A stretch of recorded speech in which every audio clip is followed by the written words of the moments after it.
საქართველოს სამშობლოსთვის თავდადებულ გმირებს იხსენებს დღეს 8 აგვისტოა უმძიმესი თარიღი საქართველოს უახლეს ისტორიაში. გლოვის ნიშნად სახელმწიფო დროშები დაშვებულია ყველა სახელმწიფო უწყებაზე, ასევე ქვეყნის ფარგლებს გარეთ საქართველოს დიპლომატიურ წარმომადგენლობებზე. აგვისტოს 5 დღიანი ომიდან 17 წელი გავიდა. დილიდან ხალხმრავლობა იყო სამშობლოს შეწირული გმირების მემორიალთან. დაღუპულ ჯარისკაცებს პატივი ოჯახის წევრებმა, მოქალაქეებმა და ხელისუფლების წარმომადგენლებმა მიაგეს და ძმათა საფლავები გვირგვინებით შეამგეს. 17 წლის წინ განხორციელებულ რუსულ სამხედრო აგრესიას 400-ზე მეტი ადამიანის სიცოცხლე ემსხვერპლა. 150,000-ზე მეტი მოქალაქე კი საკუთარ ქვეყანაში დევნილად იქცა. ოკუპირებულია საქართველოს ტერიტორიების 20%, უკანონო ბორდერიზაცია კი დღემდე გრძელდება. საოკუპაციო ხაზის გამყოფ სოფლებში ხშირია ადამიანის უფლებების უხეში დარღვევები და ადგილობრივების გატაცების შემთხვევები. ომის უმძიმესი შედეგების ფონზე დღესაც აქტუალურია კითხვა, შეიძლებოდა თუ არა ომის თავიდან აცილება.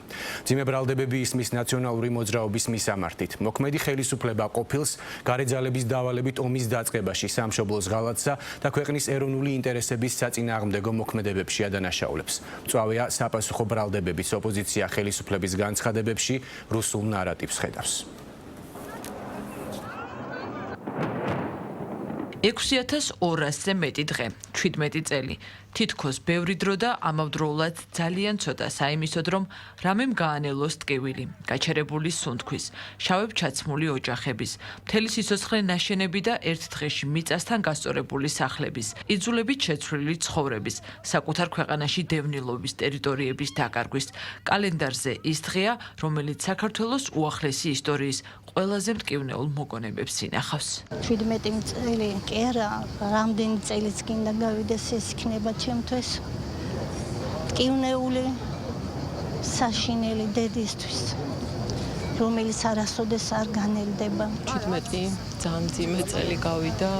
გიორგი ტყვეობაში მოკლეს, შემდეგ კადრებიც გავრცელდა, როგორ აწამებენ და როგორ აძალებენ და ეუბნებიან, რომ მიწას აკოცოს და დროშას შედგეს ფეხით, მაგრამ გიორგიმ ეს ყველაფერი არ გააკეთა და ამის შედეგად გახდა გმირი, როგორც ეს ყველა ჩვენი ბიჭები არიან გმირები. იმედი მაქვს, რომ იმ იდეას, იმ სიყვარულს, რომელსაც ბიჭები შეეწირნენ, რაღაც შედეგი ექნება და ჩვენ მოვიგებთ ამ ომს, რომელიც წლების არასაუკუნეების მანძილზე გრძელდება.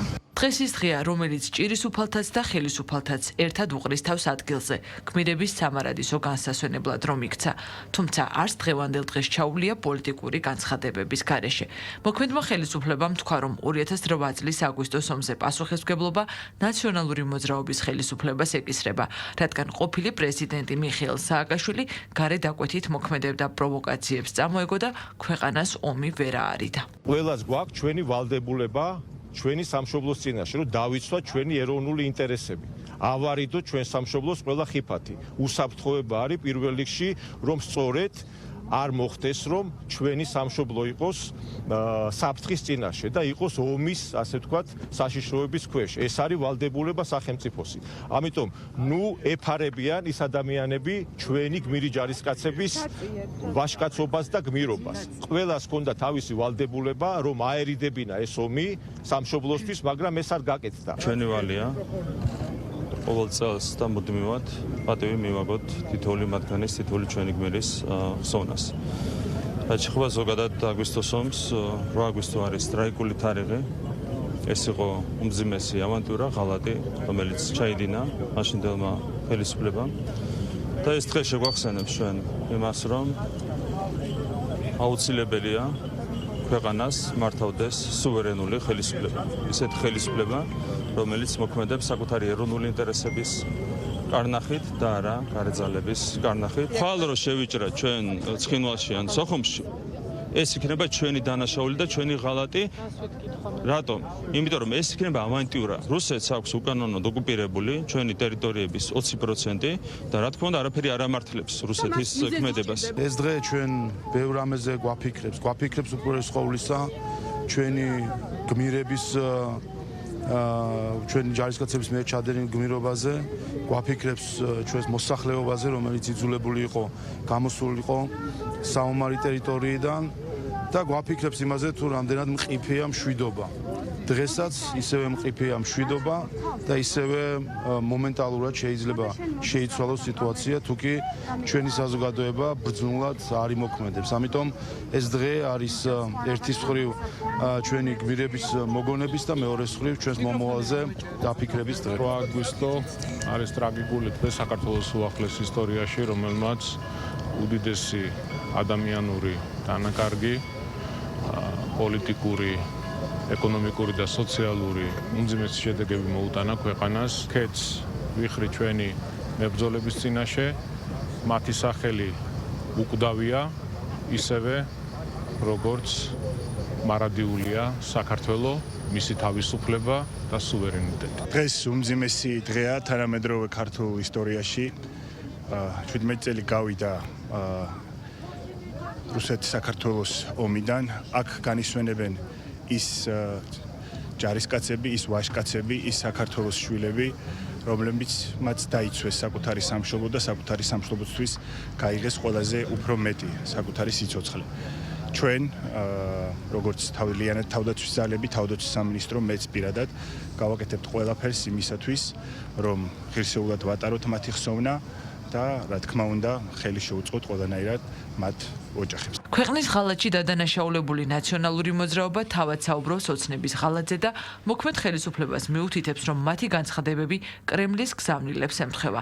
ამ მსგავსებაზე დღეს სხვა ოპოზიციური პარტიებიც აკეთებდნენ აქცენტს. როდესაც ქართულ მხარეს ადანაშაულებს შენ საომარი მოქმედებების დაწყებაში და როდესაც ერთ-ერთი იმეორებ რუსების ნარატივს, რომ თითქოს და ვიღაცა მომბრძანა საქართველოს თავდაცვა და სინამდვილეში თავდაცვა კი არ იყო, არამედ მოქმედებების დაწყება იყო საკუთარი ინიციატივით, ეს რა თქმა უნდა არის ღალატის დეფინიცია, რასაც აკეთებს ივანიშვილი და მის ბანდა. ქართული ოცნება ირაკლი კობახიძე, რომლებიც პუტინის მსგავსი მესიჯებით და გზავნილებით ესაუბრებიან ქართულ საზოგადოებას, ისინი არიან მოღალატეობრივ საქმიანობაში ჩართული საქართველოს სახელმწიფო ეროვნული ინტერესების და ქართული საზოგადოების წინააღმდეგ. კობახიძე ზუსტად ერთ-ერთში გაიმეორა ის, რასაც ამბობს რუსეთის საგარეო საქმეთა სამინისტრო, რომ ომი დაიწყო საქართველოს.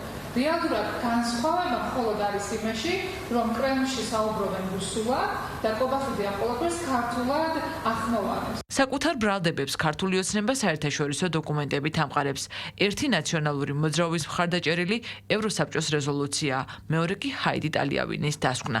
დოკუმენტზე მიუთითებს ხელისუფლება იმ საკითხზე კამათისასაც, რომელიც აგვისტოს ომის დაწყების თარიღს ეხება და რომელიც ბოლო რამდენიმე წელია განსახილველ თემად იქცა, რადგან ოპოზიცია მუხად გვერდის ძმათა სასაფლაოზე 7 აგვისტოს მიაგებს გარდაცვლილთა ხსოვნას პატივს, ხელისუფლება კი 8 აგვისტოს. არადა ვიდეო არქივი ინახავს მასალას, როდესაც ყოფილი სახელისუფლო და შემდეგ ოპოზიციაში გადასული ნაციონალური მოძრაობა ომის წლის თავს სწორედ 8 აგვისტოს აღნიშნავდა. დოკუმენტურ არქივში კი პრეზიდენტ სააკაშვილის მიერ 9 აგვისტოს გამოცემული ბრძანებულება იძებნება, რომელშიც ვკითხულობთ, რომ 8 აგვისტოს რუსეთის ფედერაციის მხრიდან როკის გვირაბის გავლით საქართველოში შემოვიდა ასეულობით სამხედრო პირი და სამხედრო ტექნიკა. თავარი კითხვა არის არა ის თუ როდის დაიწყო ომი.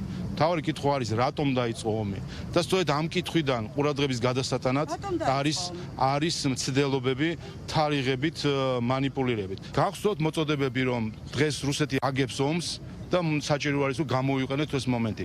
გახსოვთ მოწოდებები, რომ ბომბების ცეცხლი ჯობია იმ სირცხვილიწვას. ხო გახსოვთ?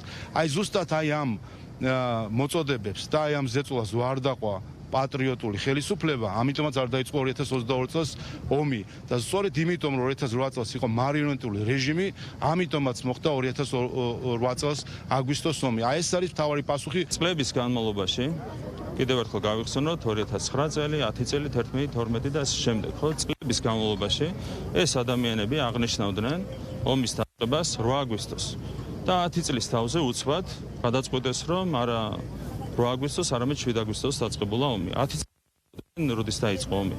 ეს ნიშნავს იცით, რომ უტიფრობაა ნაცობა, ალოგიკურობაა ნაცობა, სირცხვილია ნაცობა. ყველაზე მძიმე აგვისტოს დღეები გაიხსენეს დღეს ზუგდიდში, სადაც გმირთა მემორიალი გვირგვინით შეამკეს. ომში დაღუპულთა სულების მოსახსენებელი პარაკლისი გადაიხადეს გორში, რომელსაც ტრადიციულად შერიგების და სამოქალაქო თანასწორობის საკითხებში სახელმწიფო მინისტრი ესწრებოდა. კახეთში ახმეტის მუნიციპალიტეტის სოფელ ქვემო ალვანში კიდევ ერთხელ გაიხსენეს ეროვნული გმირი დაუჩუქებელი გიორგი ანწუხელიძე. ქვეყნის ტერიტორიული მთლიანობის შენობის დაცვისთვის დაღუპულთა პატივის მისაგებად და მათი ოჯახის წევრებისთვის მადლობისთვის კიდევ ერთხელ სათქმელად ჩაიკრიბნენ ფოთში, ბათუმსა და ქობულეთში. გლოვის ნიშნად საქართველოში 5-ჯვრიანი დროშა ყველგან დაშვებულია. ქვეყანა იხსენებს ომს, რომლის ტრაგიკულ მემკვიდრეობად და მოუშუშებელ ჭრილობად დარჩა. საქართველოს ტერიტორიის 20%-ის ოკუპაცია, დამატებით დაკარგული 135 სოფელი, საკუთარ მიწაზე დევნილად ქცეული 30,000-მდე ადამიანი, 400-ზე მეტი გარდაცვლილი და 2,000-მდე დაშავებული სამხედრო თუ მშვიდობიანი მოქალაქე. ასეთია რუსული აგრესიის შედეგები, რომელიც ოკუპანტი და ომზე პასუხისმგებელი რომაა, სტრასბურგის და ჰააგის სასამართლოს გადაწყვეტილებებითაც არის დადასტურებული.